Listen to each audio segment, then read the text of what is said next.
It's Arnold Schwarzenegger. I don't know about Total Recall, but it's something. I'm trying to figure it out. I saw Arnold walk by, so as in Schwarzenegger. Answer is Kindergarten Cop. That was way off. It's Kindergarten Cop, but it is Arnold. You know what? We need to take over iMovie and turn it all to cuts.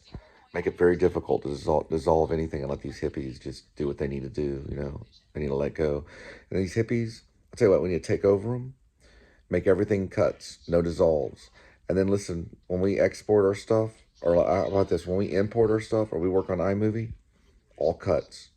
Start off with all cuts. Leave the dissolves back in the 70s for One Flew Over the Cuckoo's Nest and all those freaking hippies. We don't need any dissolves. We do everything cut. You know why? Because Adam the Woo cuts. There's not one time Adam the Woo did not do a cut. He always does cuts, no dissolves. iMovie has got it backwards. When you lay it down on your phone, you lay it down in all cuts. We're not ETA here. We're not escaping the mouse. All right? We're not escaping the mouse like Breck Roll. It's all cuts. Hippie, you know what you can do? You can fly to Pluto and freeze.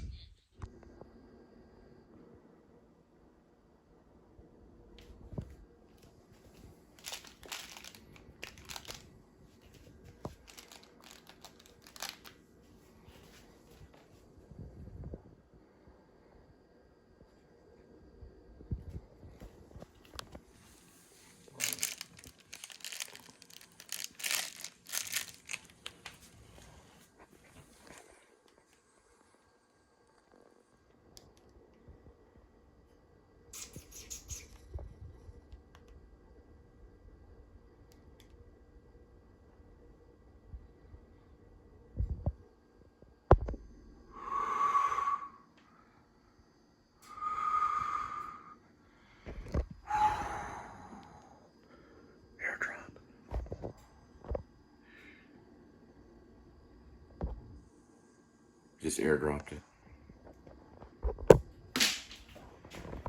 Right, kitty?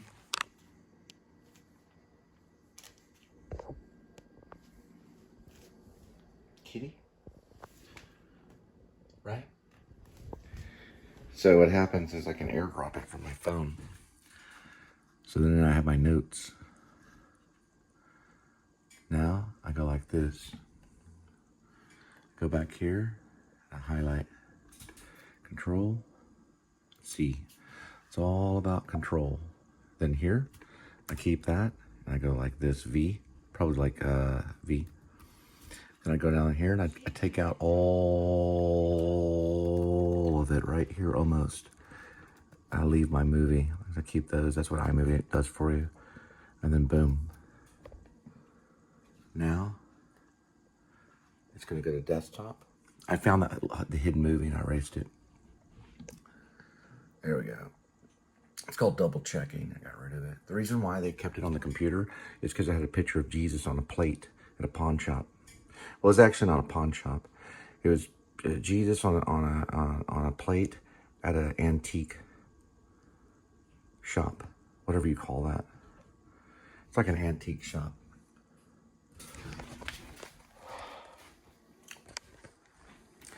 It was an antique shop, like an antique shop. You go to them, it's like a thrift store. Like a thrift store, yeah. All right, guys, I want to show you something. When you're in your own little note, this is just a floating, I call it a floating note. It's not it's only a chapter. So this is only one chapter, chapter 61. So if I were to roll down right here, let me just go to where I keep things. So if I go to novels, right? So that's novels right here. That's the whole novel right here. So if you wanted to do a fast search, you could search through the whole thing right here. Ooh, it's getting kind of sticky. Yeah, it'll fight. These things will fight with you. They'll fight to the death if they have to. All of that is the book. I do it backwards. This book will be done backwards just because this is my first one on notes. So it'll be read backwards. So there's 61 going all the way down to chapter 1, right? That's chapter 1. What to eat, what to eat. You go all the way to the top right here to chapter 61. So the bottom is hell and the top is heaven. It gets better and better as it goes. Now, when we get to this, we're going to go, hey, I want to look for the word kept. So look, go to Command and F. That's a hotkey. It'll get you right to where you know. So it goes K-E-P-T. It's only going to check that chapter in the whole book. So I have a floating chapter that I post on Facebook, and then it eventually goes to the novel, which is only in novels, right? So this one, I'm going to do the same thing. I'm going to go Command F. So watch my fingers. If you don't like listening to my voice, watch my fingers. We're going to hit done. Watch my fingers. Command and F. Command and F. Got it. Now look up. There it is. You like to look up, don't you? When you're walking into the theater grounds, you like to look up. Like this. You like to go like this. Look up.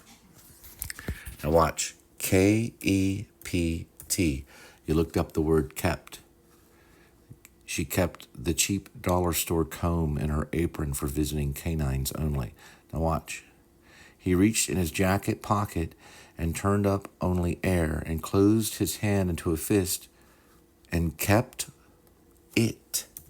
And that's going to be posted. We just posted on Facebook. So I'm going to show you guys another thing that we can do. This is a floater. Okay, why? Because it floats as a chapter for the book. It'll float in just anywhere in the notes, right? Which is notes right here. I'm going to go all the way down to novels. And I have one right now. It's called Rib, parentheses, or Dog Night Out, close parentheses, dash, Shepherds of Alaska, or The Shepherds of Alaska. It could be either or. When I go to novels, I'm going to open it right here. Very good. And at the top, it's already kind of done it for me. Maybe it read my mind. So I'm going to go back to the floater. Let's just go to 59. I'm just testing something. It's part of the novel. You can kind of see it. There's 59. Okay. You want to do that every once in a while, guys. Okay. Or they think you're like Andy Warhol. Now, go all the way to the top right here. Andy Warhol did work with writers. Go over this way right here. Go to notes and find the floater. How do we know it's a floater? We go to the bottom and we know that that's the floater because that's just the chapter. Go like this. Go Command and A. See it? Command and A. Watch. Boom. Magic. Now go Command and copy. Now just be real still. Don't let anyone interrupt you or get a bullwhip and get all Velvet Underground with them. Now watch this right here. Go right to novel. There it is. It read my mind. We're going to go Command and V. Boom. There she is. Right there in consequential order. Because it's a consequence. Writing a novel is a consequence. Ask that lady, the one that doesn't like my pizza. Now go over this way, or she doesn't want me to drop the pizza. Y'all saw the vlog. She hung out with Andy Warhol and the Velvet Underground. She wrote a book that was pretty good. It was about women's lib. This one is going to go right to 60 eventually, right?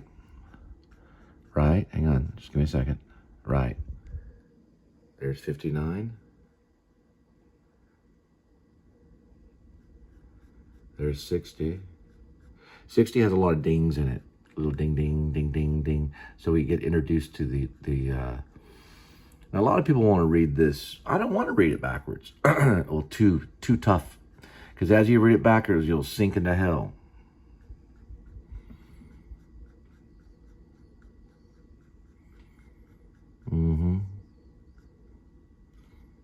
Let's get Bukowski with that. There we go.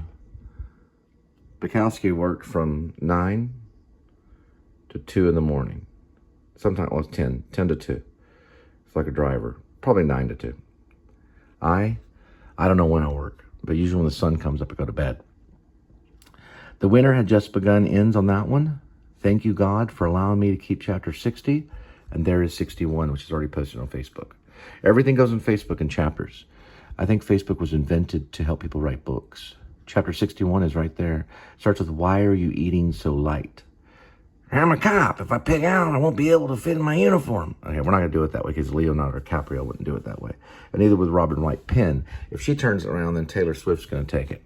Now, those two are fine. And then we're going to go back to the floater. We're going to let this one float for, this is a really important chapter, 61 is. So you guys can see me struggle with each one of these chapters and just watch the vlog. I'm still watching Quiz Show. It's been maybe 6 hours. Why Quiz Show? Let me go over this way. Go to YouTube for a minute, because I also do vlogging. Let's open up vlogging. Now, did that chick that worked with Andy Warhol do vlogging? They did a version of it. They didn't call it vlogging back then. They called it something else. They're also on a lot of drugs, so they had painkillers. Look at this right here. Kitty bites, the secret of Ray Fine's success in 1984. And everybody knows that. That Kitty's getting ready to bite me. Is that better than showing Kitty bite me? Yes. Who chose it? Google. Google chose that. I'm proud of them. They usually choose me doing this. Why? Because they know my cousin Robbie. And they want me to be really mad at Robbie. Because Robbie likes when I go like this. Okay. Like that. Is that me? Kind of. Is that me hanging out with Velvet Underground and Andy Warhol? No. They'd ask me to leave. And I'd say, Andy, I've been working as a writer. He'd go. Fine. So we'll go over this way right here. View channel. We're going to go here. And we're going to look at something. That says 3108. Watch this. Go here. And look at this. Watch this. Perfect. Now what? That's what I do. I go over here. I right click. Boom. I go to move the trash. Boom. I go to trash. Boom. And I empty that baby. Why? Because I don't need it. YouTube has it. Now when I go over here, good for me. I go over that way. I go back to the book. All right. I want to get those YouTube posts up as quick as possible. If I get Cass and Mag Dog Blues, pray for me because I'll need your prayers. There's an older actor too that I worked with that auditioned. I think he might have made it. I'm not going to mention any names. We'll find out though. Now they're holding callbacks for Mad Dog Blues. Yes, they are. And the callbacks are at another theater, a more serious theater. Well, a more straight theater. Well, I would say a pretty serious theater. Hip Pocket's pretty serious stuff. I think they should have a Hip Pocket 2 in New York. Now, where are we? Right over here. I'm going to end it with this one. Why? Because I'm anal retentive. We're going to go over this way. Don't worry about her. She's sleeping. We're going way over here. And we're going to try to read the end of this and then watch. As the sun comes up, we'll finish up Quiz Show. The Mad Dog Blues is actually the title. The Mad Dog Blues. So we're going to change it a little bit. We're going to work on that. Her name is Libowitz. She does not like if you walk slow, and she is a demon for sure. So be careful. We're talking Harry Potter style. All right? She wrote a feminist book with Andy Warhol, or at least he was around when she wrote it. Demon for sure. If she writes about us, run. Her first name is Fran, and then it goes Leibowitz. If she ever writes a theater review on you, run. You got a vegetarian, a pervert, and an alcoholic walk into a bar. And one of them says, hey man, did you see that chick when she bent over to pick up that paper clip? And the playwright says, that was not a paper clip.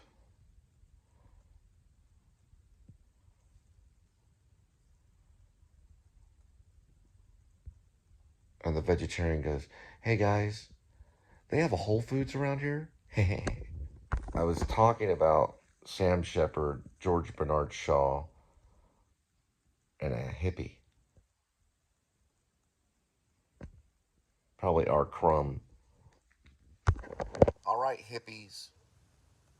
I'm putting everything that's not a cut, I'm going to put it on 0.2 cross dissolve. You know why? Because the hippies like to dissolve, and the punkers like to cut. So all you big fans of One Flew Over the Cuckoo's Nest and Butch Cassidy and the Sundance Kid and all those beautiful Kubrick films like The Shining, where everything dissolves, you ain't gonna get it. I'm a punker, and I cut.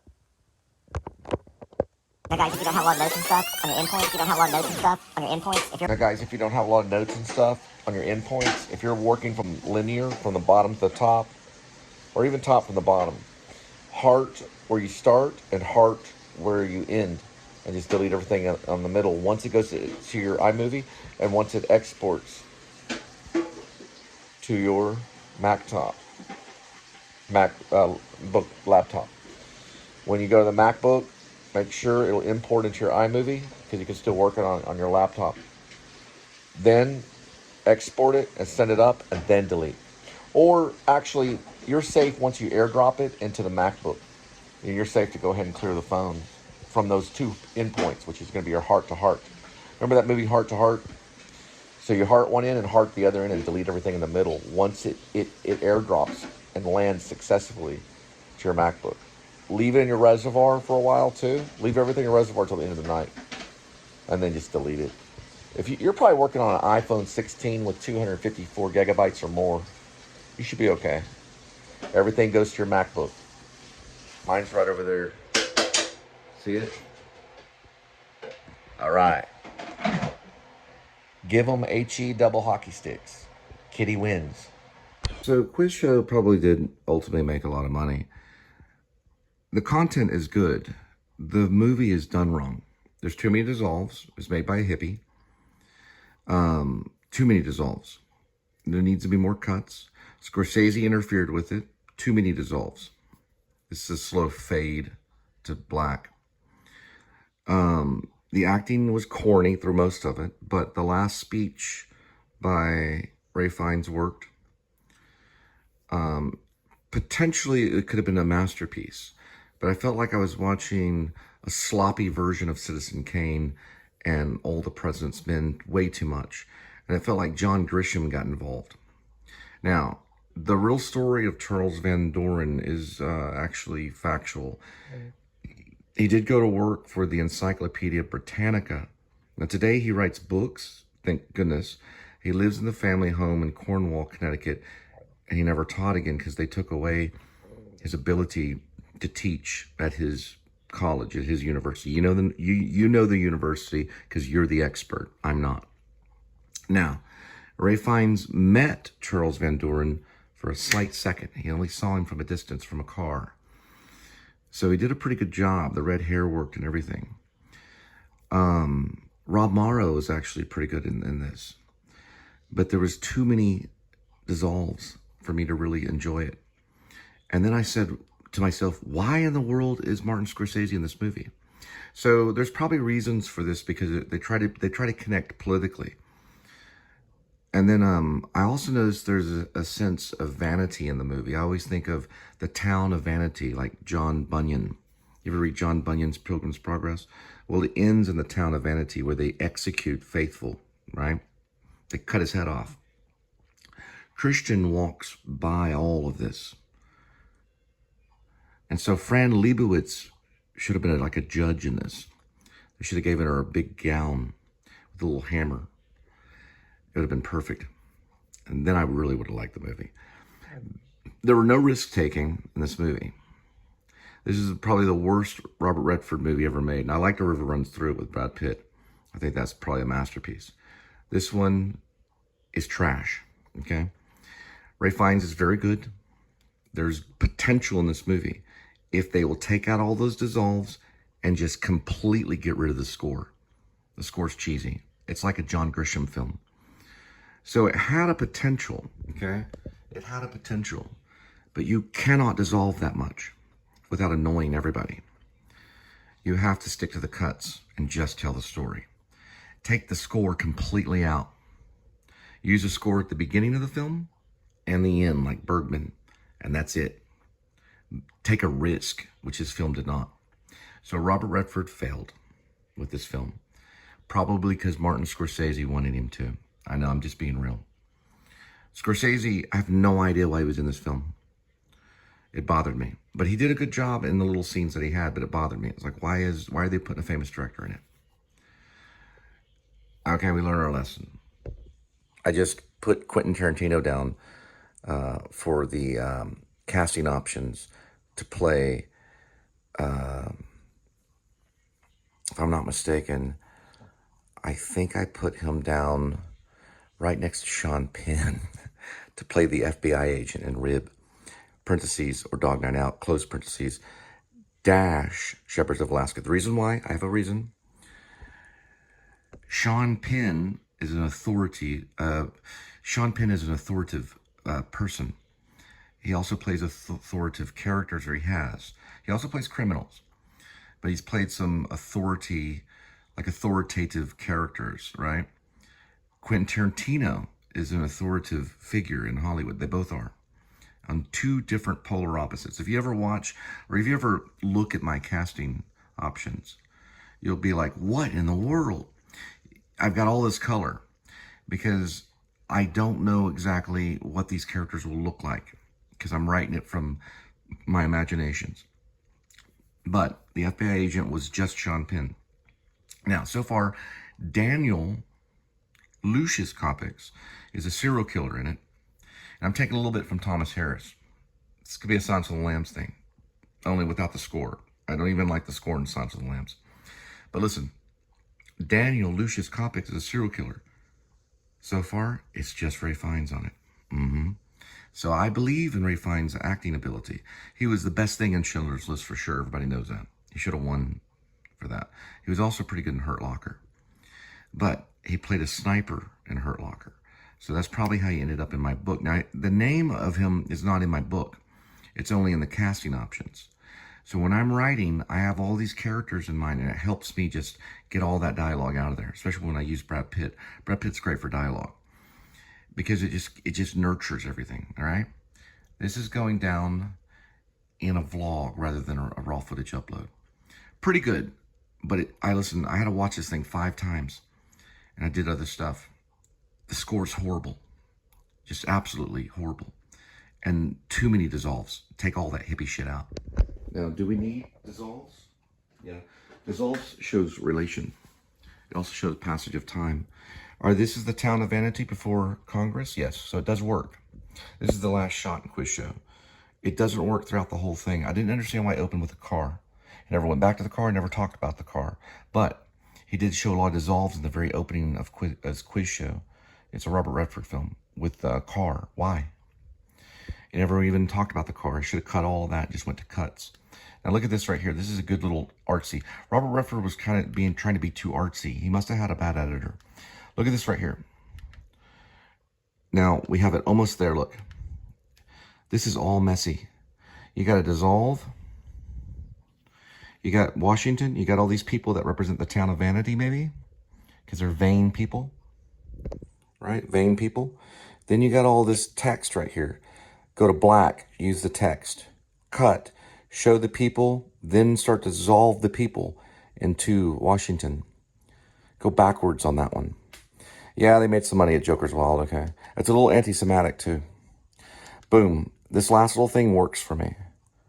It's like a slow pan. It's not even a pan. It's like a tracking shot in slow motion, and they're all laughing like the town of Vanity. Exactly.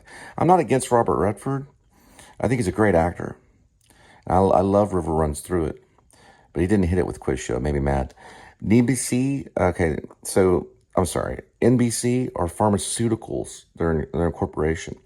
Scorsese played one of the pharmaceutical people, I think. It kind of made me mad. Then owner of Geritol, hey, this guy was killed recently. Not Scorsese. Scorsese wasn't killed. But a guy was killed on the streets of New York all over pharmaceuticals. So I see the dark, shady character that Scorsese should have played. They should have got De Niro to do it. We ever implicated in the Quiz Show scandals? Geritol is now owned by an unrelated company. But they got Scorsese to do it because Scorsese they were probably making a point about something. He was a powerful character, Scorsese. He's a big guy. I like this right here. I like the cast going on this side. That's daring. I love them laughing. So this works for me. This is the first time I'm like, okay. But look, he ruins it with a dissolve. And he doesn't need that close-up right there. Thank Bergman. Just move the camera. And look, all the editing, and that's what actors do. They edit the crap out of films. Long takes, cut, long take, cut. That's Bergman, that's Scorsese. Scorsese does very long takes. So Scorsese was involved in this film, but I don't think he had enough power in it, and I don't think Robert Redford listened to him enough.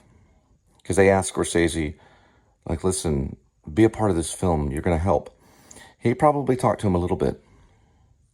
But some of this worked, some of it didn't. This is a little bit better, but he was on the right track. What does an actor do? He gets on the right track, and then he messes everything up because he's an actor. Robert Redford had to become a filmmaker only to really make a great film. That was River Runs Through It. It was not Quiz Show. That's all I have to say. Good night, friend. Now, this does work. So Robert Redford nailed it with this song. He ruined the film because of the score. That's part of the score, but the score messed it all up. It can mess up your whole film. Don't go with the score. Don't go with dissolves. Go with cuts.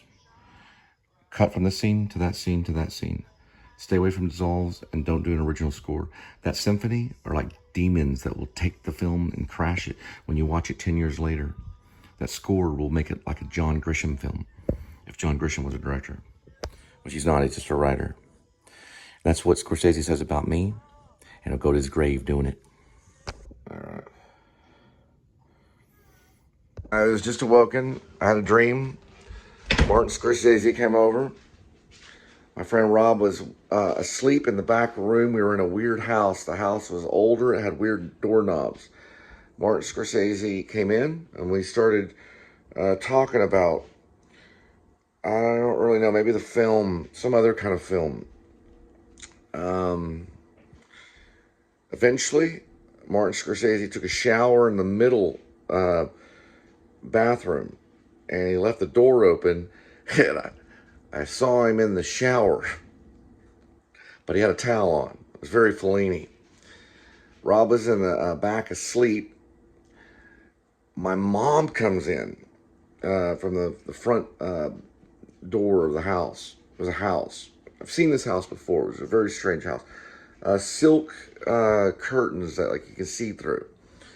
Those kind of, they're not exactly silk, but you know what I mean. It's like you look through the curtains. There were silk curtains in the front where the sun would come in. My mom came in, and my little girl Lizzie was there. I guess with my mom. She was little. It was probably Gwendolyn, but it was Lizzie though, in the dream. My mom came in, and I said, "Mom, Martin Scorsese's here. He's taking a shower in the middle bathroom." Rob was still asleep, and we were just about to start talking about something. And I'm trying to think. There was, I want to maybe say Linda was somewhere, maybe, but I couldn't see her. I'm trying to think, though. It's very strange, very, very kind of Catholic. The room was the house was very old. It was funny. He was funny. He had a big smile. Then I saw Lizzie, which it could have been Gwendolyn, and I picked her up, and I said, "How are you doing?" And I knew it was her. My mom was just the same old mom. I think we were going to get ready to talk about Shepherds of Alaska. It was a very strange dream. It was very strange, very real. And the room was kind of cold, and it wasn't like a new place. It was an old place, an old house. The curtains were not. They were like see-through curtains. Like those old. I can show you the curtains. Hang on. They're like these. We use these right here in my first marriage. They were like these kind of curtains. You could see through them, and the sun went through it. Very strange. Just want to log my dream journal. The date is March 13th. It's about